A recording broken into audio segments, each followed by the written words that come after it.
നിങ്ങളുടെ ഇഷ്ട പരമ്പരകൾ എക്സ്ക്ലൂസീവായി സൺ നെക്സ്റ്റ് ആപ്പിലൂടെ തികച്ചും ഫ്രീ ആയി. ഇപ്പോഴേ ആപ്പ് ഡൗൺലോഡ് ചെയ്യൂ. വരട്ടെ തിരുമേനി, എല്ലാ കുടുംബാംഗങ്ങളുടെയും സമ്മതമില്ല ഈ ബന്ധത്തിന്. യശോദേ, നീ എന്താ പറഞ്ഞത്? സമ്മതമില്ലെന്നോ? അതെ, അത് തന്നെയാ, ഇല്ലെന്ന്.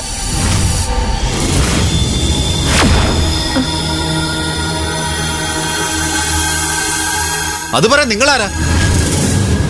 അമ്പലത്തിൽ തൊഴുത് പ്രസാദമാകാൻ വന്നാ അത് വാങ്ങിട്ട് പൊയ്ക്കോണം. എന്റെ കല്യാണ നിശ്ചയത്തിൽ ഇടപെടരുത്, മനസ്സിലായോ? ഞാൻ നിന്റെ അച്ഛനുമായിട്ടാ സംസാരിക്കുന്നത്. അതിനിടെ നിന്നെ പോലൊരു വിവരം കെട്ടവനോട് സംസാരിക്കാൻ എനിക്ക് താല്പര്യമില്ല. ഇത് നിങ്ങളുടെ കല്യാണ നിശ്ചയമല്ല, എന്റെ കല്യാണ നിശ്ചയ. അതുകൊണ്ട് ഞാൻ ഇടപെടും.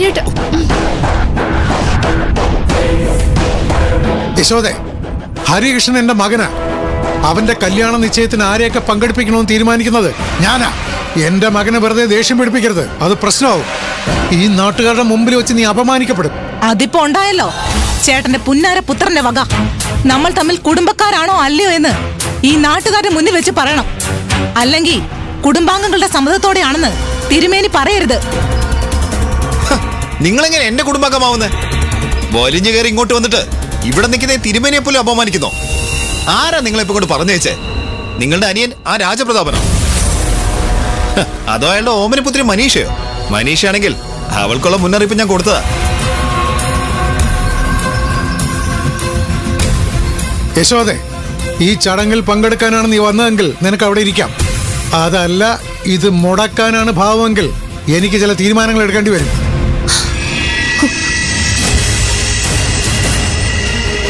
നാത്തൂനെ, കാര്യങ്ങളൊക്കെ കൈവിട്ടു പോകുന്നതിന് മുൻപ് വേഗം ഇവിടുന്ന് സ്ഥലം വിട്ടോ.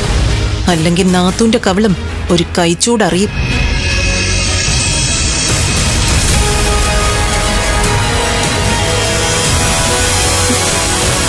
കുടുംബ ബന്ധത്തിനൊന്നും ഒരു വിലയുമില്ലെങ്കിൽ നിങ്ങളൊക്കെ എന്താന്ന് വെച്ചാ ചെയ്തോ.